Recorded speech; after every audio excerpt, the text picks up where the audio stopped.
pues, de mi punto de vista, esse o aqui, nós te mostra duas coisas. Em primeiro lugar, nós te mostra que nós reconhecer que nós estávamos em período que caminha que o Covid-19 tem impacto grande.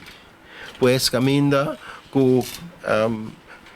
porque concentrar riba dar primeiro passo para modernizar no CEO, pero a la vez também tendo em conta que o impacto que o COVID tem no momento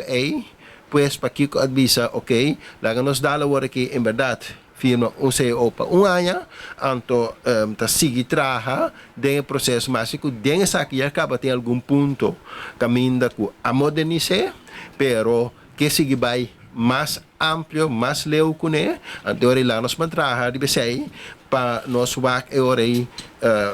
para nós depois de CEO aqui para 2022, para nós chegar a seguinte CEO mais modernizado, caminho também a la vez, mas ora nós temos como intenção para chegar a CEO de mais anos. Por isso, assim, nós temos uma claridade de onde nós que vai, e também para ter uma claridade para assim o qual que o mestre na fundo não para pôr cumprir com esse ou para assim também nós por criar claridade para com esse.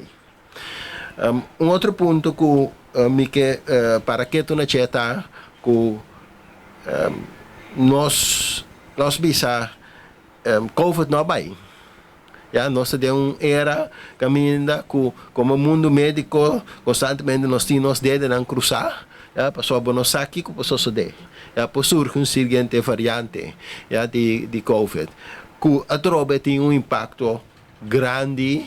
já não somente para a isla, para a comunidade, pero também para a dona de cuido. Então, sei, nós aí andamos de colaboração com lá, nós dá o primeiro passo aqui para nós reconhecer o esforço que a dona se o último ano aqui e de forma aqui nós seguir arriba é seguinte